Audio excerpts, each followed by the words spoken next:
Hello, I'm Stewart A. Swerdlow. And I'm Janet Diane Moria Swerdlow. For expansions.com, and welcome to our April 27th podcast. And we have a very special show for you today with an amazing band that we're going to introduce to you.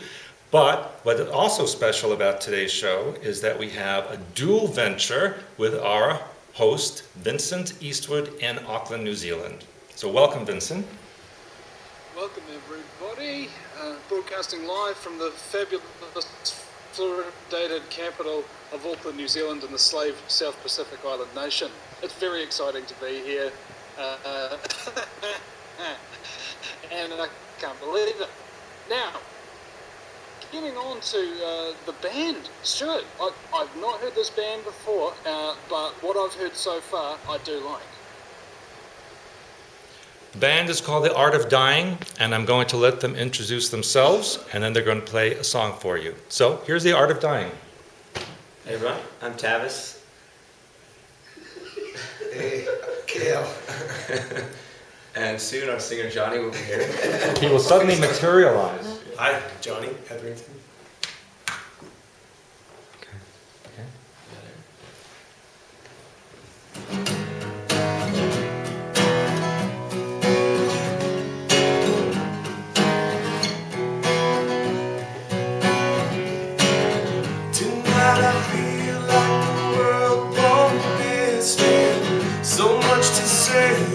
There's no one listening. If we're alone, are we all together in that?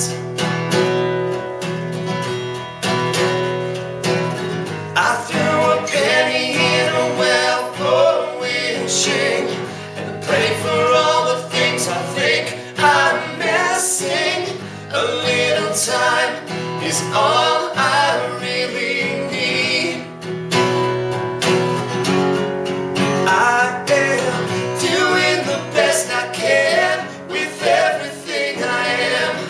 Don't you know nobody's perfect? Do you understand how hard I'm trying to do the best I can? The best I can.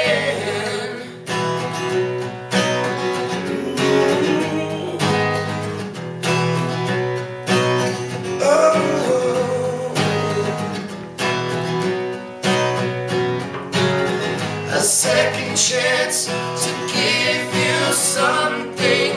It takes a lifetime to come from nothing. I refuse to believe in running away. Oh, I am doing the best I can with everything I am. Don't you know nobody's perfect? Do you understand how hard I'm trying for you? I am doing the best I can with everything I am. Don't you know I think you're worth it? Do you understand how hard I'm trying to do the best I can? Best I can. I got a picture of what matters, and I keep it close to my heart. It's a little faded, but so am I. Oh, oh, oh.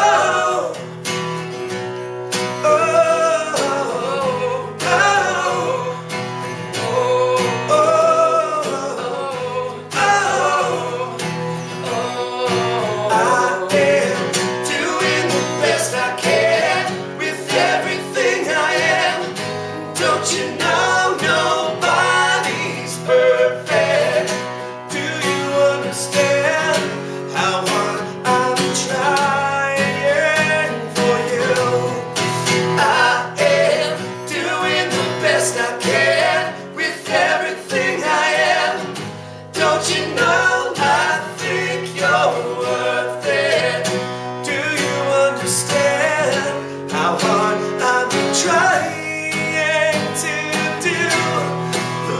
I can.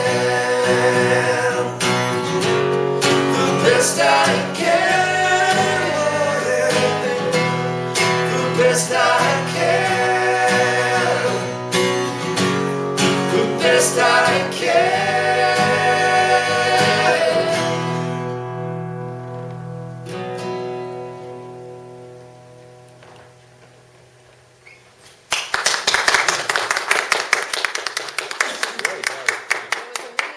Terrific, terrific. So, how did you like that, Vincent? It was soothing, it was grooving, it made me feel like there was oxygen coursing in my blood again. Yeah, man, it was very, very good. I want to show the audience their CD, and perhaps we can give a little, ask them about this, okay?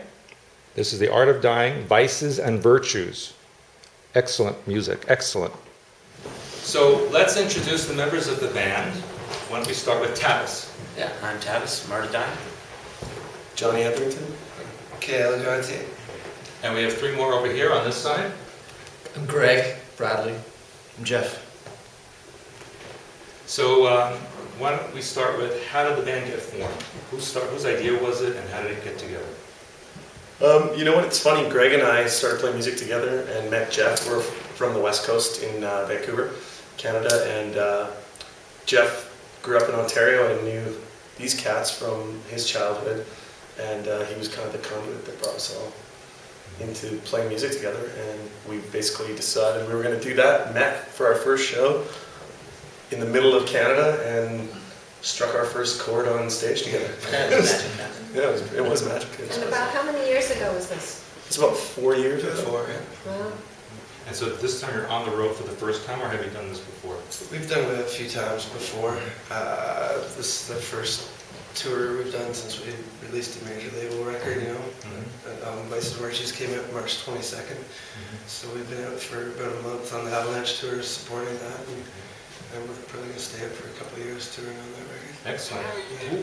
So how's the response?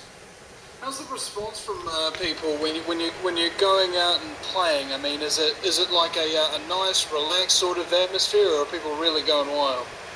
I'd say when we play live, it's a pretty loud rock show. We like doing the acoustic stuff, and we do that as well. We do that at radio a lot, but the concerts are pretty rockin'. There's mosh pits and crowd surfing. It's pretty intense. We do that here, like daily. That's what we do at our seminars. So it makes them fun. That's why everybody comes from all over the world. Yeah. I'm just waiting to see Stewart do a stage dive. I told you to pay extra for that. You know, one thing that just amazes me about this group was that some of the things that we talk about is I see leadership, I see perseverance, I see people out there with ideals working to change the world. And I know I read some of your bios, and I know you were out on a street corner for a while. Because we hear so often these days that people give up. Look at these guys. I mean, they have been out there working, and they're getting themselves somewhere, and they're not complaining, and their tour is like, their schedule is wild. So it's amazing to see people like this who've worked hard, succeeding, doing what it is that their dream is, fulfilling it. Regardless of how challenging it is, they go for it.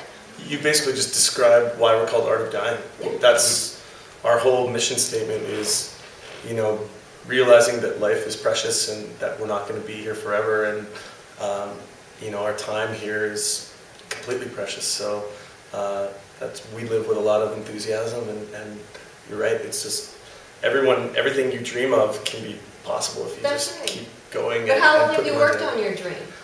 Oh, about 25 years. There you Our whole go. lives, basically. Yeah, your whole life. So you didn't just think one day I'm going to be a rock star and then work on it for 2 or 3 months or a year, whatever. I mean, you guys kept going, right? I think we all knew that this is all we wanted to do, you know, at a young age. So we dedicate our lives to it. You know, we try to spread that to other people, and most of our songs have a sort of a message of hope underneath, and we try to give a bit of a positive vibe out there. And how many people told you no, you couldn't do it? Quite a few. Quite a few. There you go, but you know you we're like, what? persevere, right? I had experience in school when I was growing up. I was in grade, 7 or whatever, and my guidance counselor basically said, "What do you want to do?" And one-on-one meeting, big meeting for a kid. And I was like, I want to sing in a band. And he's like, "Oh, that's fantastic. Now, if that doesn't work out, what are you going to do?" Right. And I said, oh, I don't even want to put any energy into thinking about it's not going to work. I'm just going to put all my energy into singing. And he said, listen, that's great. You're from a small town in the prairies. You know, the chances of you actually getting anywhere with music is very, very slim. So you need a fallback plan, or what do you call that? A backup plan. And I just said, I don't think you're listening to me. I'm going to do this no matter what. I'm not going to put 1 ounce of energy into thinking the other way. And I had to end the meeting. I had to be like, I'm sorry, we can't talk anymore about this because I'm not going over to your side. Good for you. Have your girl call my girl, something like that. Yeah, exactly. I'm going to go eat my cheese lunch sandwich in the recess break. People with personal power. What they're really talking about in the guidance counsellor thing when they talk about a fallback plan is they're talking about a stand-down plan. It's like, hey, this person's standing up for themselves and actually going to make something happen. Let's discourage them. Absolutely. Have a wondering where they sort of fit in the world and what their gift is. And I find so many people, they wait really, really long time before they either figure it out or do something about it. Why did you, straight from the get-go, just say, no, this is what I want to be and I'm going to do it? I think, honestly, it's a calling. You listen, you receive the message, and you know. And I have friends that don't know what they want to do with their lives, and it's so hard for me to empathize because it really, I feel so fortunate that I actually knew what I wanted to do and knew that I had that strength to do it. So it was, you know, I think that's the most important thing in life, is to try and figure that out if you don't know already, and go for it. I kind of think what you said earlier, too, happens to a lot of people. He grew up, right away he knew what he wanted to be, a singer in a rock band. Well, most parents, most guidance counselors, school teachers, traditional institutions are going to discourage that. And I think if people could go back and, like, say, under the age of 5 and think what their dream was, I think they do know. It's just they've all gotten muddled up through what society does to them. It's a really good point. Yeah, I have so many friends that, as a kid, as musicians, that all wanted the same thing too, but they didn't have the support. And my parents, you know, thankfully for me, were always behind me and said, "Yeah, you want to do this? We'll help you." But yeah, if you don't have some support like that, it's really tough. It sure because is. you'll just buy into it and then drop out. Who writes the words and the music to this album? We all do. Johnny writes most of the lyrics, and we all write the music. So it's all original. Yeah. Oh yeah, work. all original for sure. And where can people get this CD? If you're in North America, you can get it in any store. iTunes is the best place. And if you're not in North America right now, it's coming soon, or you can order it off our website, artofdyingmusic.com. There's a store button or whatever. You can order it internationally. Okay. So where are you off to from here? Grand Rapids. Grand Rapids, Michigan. Wow, you made it big time. Yeah. Grand Rapids. Yeah, they're And all you know, over. they begged me to go with them and sing with the band, and I just can't do it. And so I told them, you know, you're on your own after this. Well, we couldn't afford them. He said it's I'm sure you'll be popular anyway. But I understand you're going to go to New York City after that. Yeah. And that's exciting. That's Tomorrow, yeah. I think literally right after the gig, we walk off stage, load the trailer, and drive to the Big I. Yeah, right. Now, didn't you tell me you have a photo shoot going on in And then we're Times doing a Square? photo shoot that night, and then the gig's next day. All right, so we're going to see you guys all over the place, Yeah. right? You're going to be whipping by here. We always try and squeeze in more things than we possibly should. Yeah, and after that, they'll be like, Janet, Stewart, who? You know, security, getting them out of here. I understand what will happen in the future, but we'll deal with that when the time comes. But I think it's important to understand these are people in their own personal power. And it's like, let's look at them and let's use them as role models, that these are people with qualities that each person has within themselves that you have to be able to bring out. And again, I'm going to say, don't let society close you down. Move into your potential. Do what you came here to do. Don't let anybody tell you no. And if you remember my Magnify Your Mind issue that I just did on leadership, that's what I was talking about. Where there is no path, you create one. If people tell you no, you turn it into yes. These are people who are examples of this. So listen to your own inner self and do what it is that you want to do. Follow that dream. And Make it happen. as we say in Canada, just give her. And that's why Canada's a superpower, by the way. So thank you for throwing Well, all that. their power people are down here. I'm pretty sure that's how the last Canadian election was won. It was just, Yeah, it's like whatever. I'm gonna give her. I like that guy. No one knows what it means, but it works in And Canada. we laugh, it makes them happy. They write better lyrics that way. He has a question. What's the most difficult part? Is it keeping the band together, just doing the touring, the practicing, or what's the most challenging aspect of being a musician today for you? Driving overnight. Great now. overnight drives.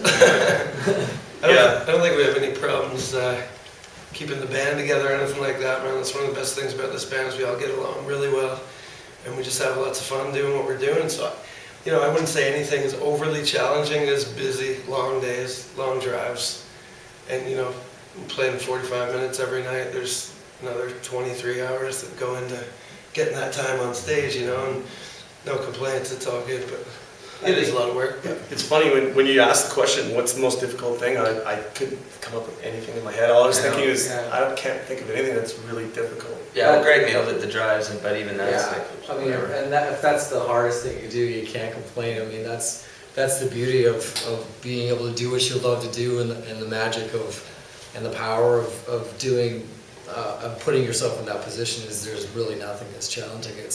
It doesn't feel like work. It feels like your dream, so it's such a magical feeling. And you're driving to have fun. I mean, what you do, you love. Like you said, it's like you're driving somewhere and you go, oh my gosh, what am I going to do when I get there? It's like you're driving you're going someplace fun. Yeah, I used to work a job in the daytime, and I didn't like to drive to that job, but I like to drive to this job. You know what I mean? It's less like driving and more like flying a magic carpet. Vincent, did you have another question? I was just going to say, it's an entirely different level from, say, having to do the extra long shift at Walmart from just doing an extra long drive to your next absolutely awesome gig where everybody's going to have an effing good time. And they're screaming, they love them. I mean, who doesn't want to go where people are supporting them? Their work, their career is supporting them. Their fans are supporting them. Everything is supporting them. So they have great mind patterns to draw that to themselves. And, just a side question, have any girls thrown their panties up on stage? I think so. I threw mine at them when they arrived, but they didn't want it at all. I had to quick wrap a towel around him before the neighbors complained. those are banties. Very good. Yeah, I use that somewhere. Well, we want to thank all the fans for checking us out, obviously, Yeah, and thanks just for watching.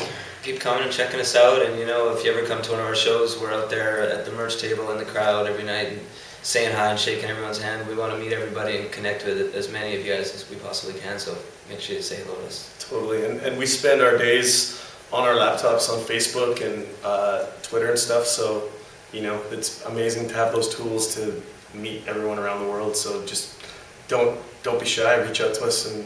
It's us, Some people write, is this really the band, or is this some magic record label machine that's answering this? It's like, no, it's really us. What's going on? I'm having a light beer. I'm on Highway 80. I'm like, And driving at the same time. totally. We know that. That's very wise. That's what also won the last Canadian election. So, after this tour is over, what are your future plans, let's say, for the end of 2011 into 2012? Lots more touring, I think. Yeah.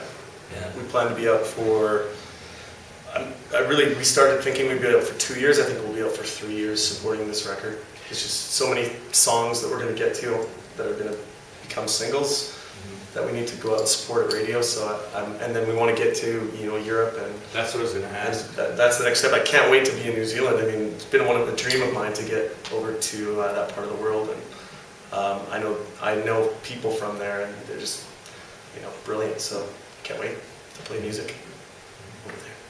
So is that possible, Vinny? Can you get them a gig in New Zealand? Yeah, sure. No problem, man. I'll get right on it. When you bring music and vibration into the era of thought and action, there's nothing that can stand in your way. And the band in particular, I was wondering, what are your sort of political persuasions? I mean, what do you make of this upcoming 2012 election with our Lord and Saviour Barack H. O'Barry and change you can beg for? Oh, don't get me started on politics. Yeah. We don't have time. I stay try to really stay- far away stay out from of it. politics. I Just makes me mad. Yeah, I don't own the TV anymore, and I don't look at newspaper stands. I think the news is, I love the news of my friends, and I love the news of my family, and I love the news of the people around me, and the news of the world is often so just, we actually staying in hotel rooms a couple times a week, and we'll flick on the TV, and Tavis and I will just be like, negative flip, negative flip, negative flip, negative flip, advertisement flip, Seinfeld, negative flip. okay. Seinfeld, stop. Okay, perfect. But it's so rough out there when you start listening to what's going on. Like, I don't know. Even the weather reports, it's just we've been chased by tornadoes all week, and I don't know. It's just it has nothing to do.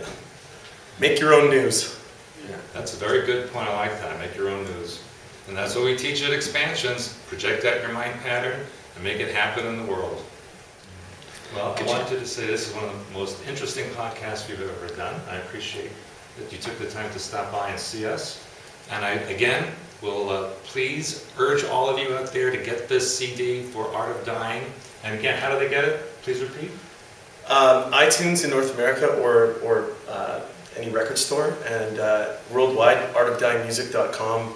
Just go to the website, and there's a store tab. You can order it anywhere. And tell us again where you're going to be in the next 2 or 3 months. So that people out here who are viewing who want to come to your show. Yeah, great idea. All over the East Coast of America. And, towns by chance. we could be Grand Rapids, New York City, Maine. Bangor. What's that? Uncasville. I can never say it. I'm gonna have a hard time that night. I think. Wait. Hello, Uncasville. Just say Connecticut. Connecticut. They'll just say, "Where am I?" and they'll shout it out. Yeah. I've got a house in the Hamptons. Still. Yeah. We're doing a lot of big festivals like Rock on the Range in Columbus, Ohio, and Rocklahoma, which is in Oklahoma City, I think. Okay, Laser Fest. Yeah. That's enough. Back in Iowa. Back in Iowa. In Iowa. And we're going all the way down to Florida, Jacksonville. We're playing Richmond, Virginia, North Carolina. North Carolina. Yeah. Wow. Minnesota. Yeah. And then, Minnesota. Memphis. We're playing Fargo, North Dakota. That's going to be interesting. Fargo. So everybody's gonna go on your website, artofdyingmusic.com, Yeah. and they're gonna check out where you're gonna be because they want to come to your Please do. events. Yeah, all the shows are listed under tour. Yeah, check out their music, their CDs, their lyrics. They're fantastic, fantastic guys, fantastic music. Lots of things to learn from these people. And they know how to drive an RV so in the rain. And I want to know they can back it up because they're parked in my driveway. We got this. Okay, so Vincent, thanks for joining us on the podcast and your show. Thank you. Thanks, Vincent. Thanks, Vincent. Bye bye. Bye-bye. And hopefully you don't encounter any aliens on your way through Vegas. I'm sure we will. They're riding with them in the bus. We got an extra bunk. All right. Share some Bud Light. I'm sure they'll very much appreciate it. And they won't exterminate us if they like our cuisine. Ciao, ladies and gentlemen. Have a Take care, man. fabulous day. Bye. See ya. So thank you for joining us on this week's podcast, and join us next time for Stewart and Janet at expansions.com. Thanks, Rob.